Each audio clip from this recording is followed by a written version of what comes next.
Alrighty, boys. This is Shaddy, aka True Genius, aka The Real Commish, coming at you with mock draft. We just got in the system here, and I wanted to show you a little bit around. Now, as you can see, there's an order to the draft. The order doesn't matter in the beginning, it's the order in which you nominate. However, the order becomes important later. When everyone's out of money, this essentially turns into a snake draft.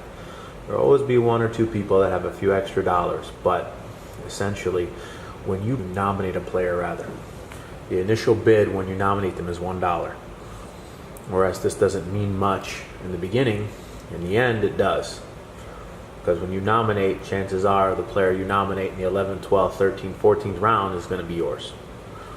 So keep that in mind.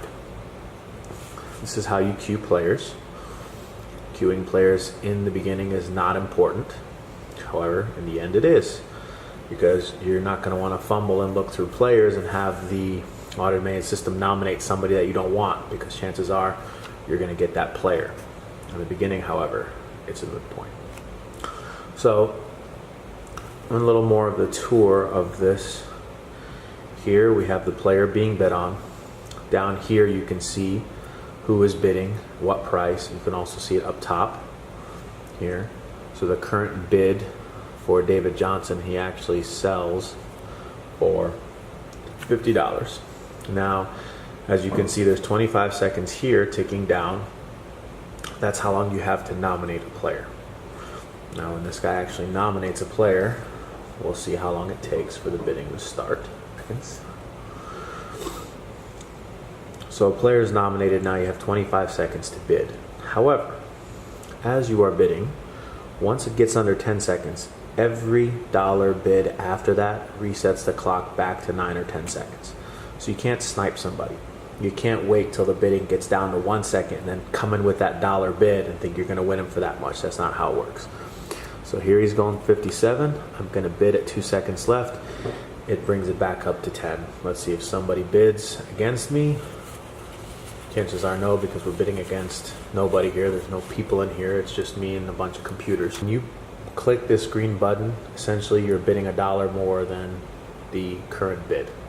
However, if somebody comes in with a $60 bid and you don't notice, you think it's 45 and they put 60, you're going to bid 61. So when it gets high like that and you want to be safe, you want to manually input your bids. And the way you do that is here. Saquon Barkley, you put $45, you click bid, it's now $45. If somebody does that, you don't notice and just click the bid button, it goes from 35 to 45, now you're bidding 46. So here I can go 49 and click bid. And that's a safe way to do it when you get this high, rather than just hitting the bid button. Because as I said, if somebody comes in with a $55 bid right now and you don't notice and you just go to click that bid button, you're now bidding $56. Just a heads up. So now it's my turn to nominate a player. We'll put in Alvin Kamara. This is where you nominate. You can search by position. You can search by team. Or you can just go to how it was before. Here's the auction summary, who was bid on, how much they went for, and here you can check the budgets. This is important in case you're bidding against people that have players that you like. You can see what their max bid is compared to yours. Everyone has a $200 budget, but if you haven't bid on anybody yet, the max bid is $185. It automatically holds $1 for every position on your team. 16 positions, hence the first person you bid on, you have a max bid of $185. The system takes care of everything for you. You don't have to keep track. Just go over to budgets, you see what you have left, or just look up here. This is the total amount of money that I have, but my max bid is $74. It's holding the rest of my spots, $1 for each position. You can check other people's teams by tabbing here. Everything else here you can search manually by name. You can show drafted or take away who's not. If you don't want to see them, you can just click there. And that's basically how this draft works, how the system works, how it's going. I urge you to do a couple of mocks on your own just to get familiar with the system, because it does go fast and I don't want anybody confused. It's real easy to get into a mock draft. On the right side you'll see auction or snake. Just find PPR, auction, it doesn't matter, any auction, just so you can get familiar with the bidding process, keeping track of your money. How to search players. Here's how you queue them. Again, not important now, but you absolutely need to queue later on in the draft, because, like I said, when everyone runs out of money, it's a snake draft. And those deep sleepers you have, sometimes they're not easy to find when you only have 20 seconds to nominate somebody. So queue your players, they're all right here. And we'll always pull from your highest queue if you forget to queue somebody on your own. And that's basically it.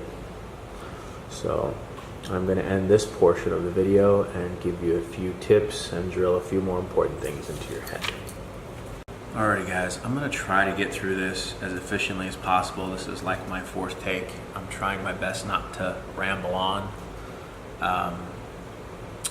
See if I can kind of be as concise as possible here. I'm just going to go over the finer points again, even though I went over it in the draft app review. Start with $200. Max bid on your first player is $185. It holds $15 for every other position. So don't be afraid to bid and worry that you won't have enough money to fill your roster. It automatically will hold $1 for the rest of your roster spots. There is a draft order. It happens as soon as you launch the draft. Once we set it up, 30 minutes before you get in, there is a draft order. That order is the order in which people nominate for bidding. All right, that is not important in the beginning. It doesn't matter, but in the end, it's very important, because in the end, everyone is out of money and it turns into a snake draft. Every person you nominate, you automatically bid $1 on. Again, not important in the beginning. Some of those top guys are going to go for $40, $50, $60.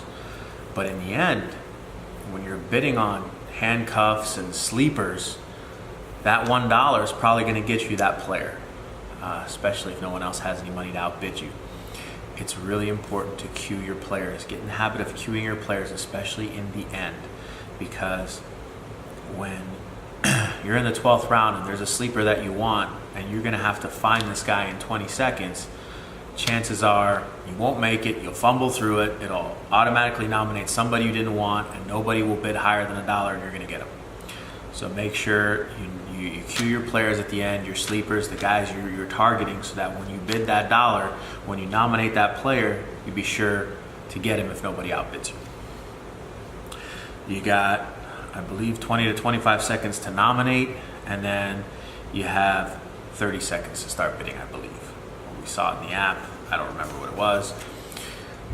Once it's under 10 seconds, every bid, every $1 bid, any bid under 10 seconds refreshes the clock 10 seconds. There's no sniping here. You can't come in at the last second, bid $1 and think, oh, I got one over on that guy. No, refreshes to 10 seconds.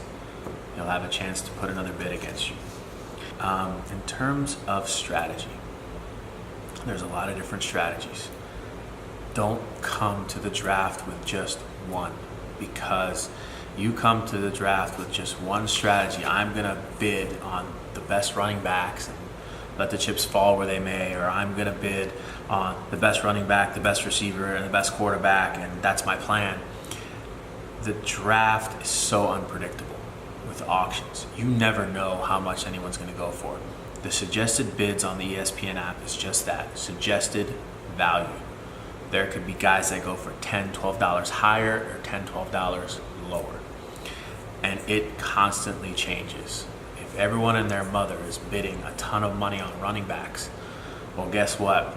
Those guys that bid that ton of money are not going to have a lot of money to bid on other players. So a receiver valued at $45, $49, you might be able to get for the low 30s, mid 30s, high 30s. I have seen plenty of people that are just frugal with their money. Oh, I'm not going to spend that much on this guy, or these guys are going for too much. Well, guess what? After the top 20 guys are gone, you're sitting with $185 to spend. There's nobody to spend it on. Yeah, you're going to get whoever you want, but you might end up overpaying for some of them. And And let me tell you why. Let's say there's one other person out there who also has $140, $150, and there's one good running back left before it drops to the next tier. And that running back is valued at $35. Well, you have a ton of money. He has a ton of money. And you both need that running back desperately. He's not going for his recommended value. He's going to go for a lot more. Instead of 35, you're going to pay 45 or 50. And then you're going to kick yourself for not bidding 50 or 55 on the guy you really wanted. So come with a plan. I always say be disciplined, but sometimes that can get you into trouble. If you have your heart set on, let's say, Ezekiel Elliott for $50, and he goes 51 or 52, don't say, he's past my price. No, if you really want him, it's okay to bid those couple extra bucks to secure your guy. Because later on down the line, you had wished you had secured him for a couple extra bucks because that receiver that you thought you were going to get for 45, you ended up getting for 40. You say, damn it, I had 5 extra bucks here. I should have spent a little more and gotten Ezekiel Elliott instead of Jordan Howard. So, plan. It takes prep work. Do a couple of mocks, get the feel for it, and make sure that you are willing to adapt. If all the running backs start going for 60, 65, 55, whatever, and they just start off falling off, and there's no running backs left for you, well, guess what? You have a ton of money and there's a bunch of receivers out there. Maybe you switch for going the 3 strongest receivers, add the best quarterback and the best tight end. Yeah, you don't have any running backs, but at least your money's well spent on other positions.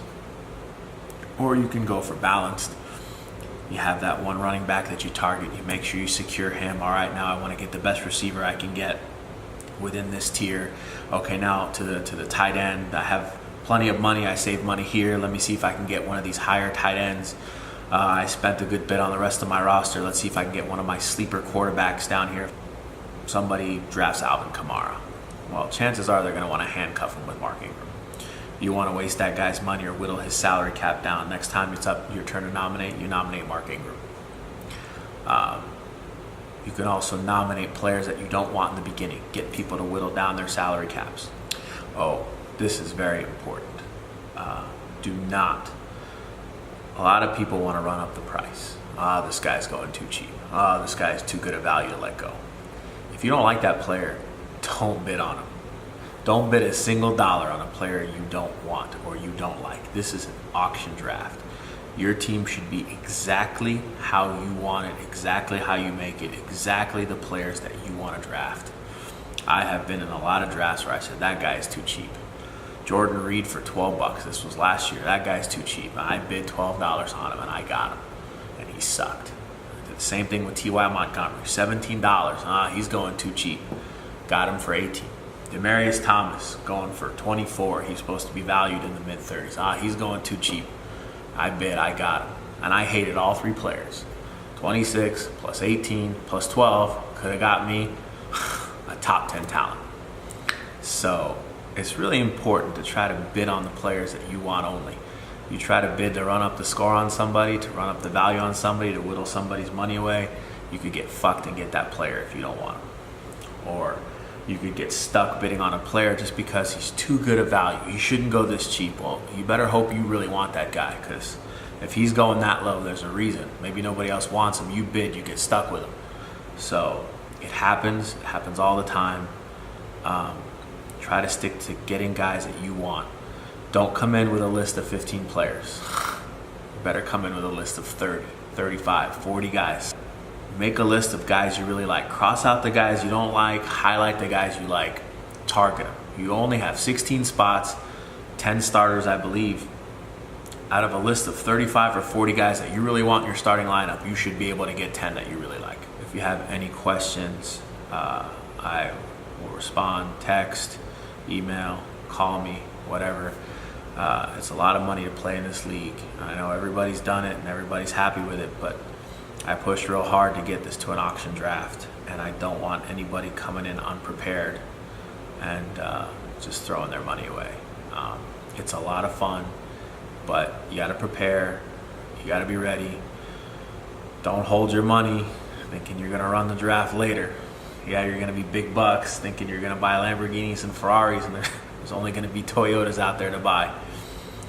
Make sure you target a certain player in every tier, or 2 or 3 players in every tier. Once you get that player, hell, if you want to get 2 from that tier, try. But if you get that 1 player from that tier and you're happy, make sure you go to the next one. Save a certain amount for that one. It's okay to bid a couple extra dollars to get the guy you want. You'll make that up later. It's better than getting some value guy that you didn't want later and wishing you could have taken that money and secured the player you could have had earlier. And that's about it. I've rambled on enough. I hope this helps. Again, feel free to shoot me an email, text, call, whatever if you have any questions. And that's it. Good luck.